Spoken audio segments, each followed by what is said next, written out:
后来继续要来讲这个物价一直起，敢若薪水无起，为了要加赚一寡钱，车港青年，也就是兼差的青年是愈来愈多。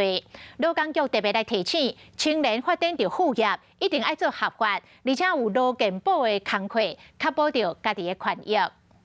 这间房子来讲的话，做中人的吴宣宏，只是无用训练这个员工，讲解要安怎带人去看厝的一寡秘诀。厝若升高就有收入。小姐，你要点什么饮料？尾仔吴宣宏徛柜台，点餐做碰饼做饮料送餐，煞变成店员。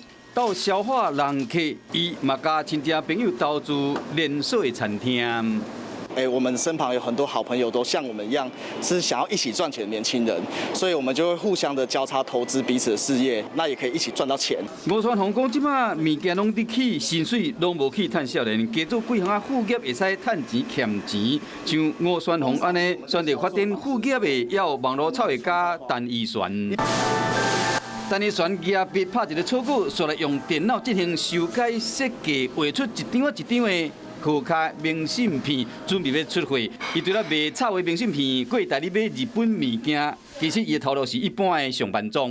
是平日上班，然后假日都是花在经营我的卖场上。去了市府的这个青年就业服务，是你的兴趣，同时是能为你带来收入的，所以我觉得我还蛮幸运，我找到了一个这样子的平衡。但伊宣讲，因为兴趣加上有去市政府做创业的咨询。那劳工局这边的一个一站式创业服务站都可以提供。台中市政府强调讲，即马选择发展副业的人愈来愈多，嘛提供民众创业咨询。同时嘛提醒乡亲开创副业，爱做合法有劳健保的工作，避免副业发生意外时赚无钱，搁伤着健康。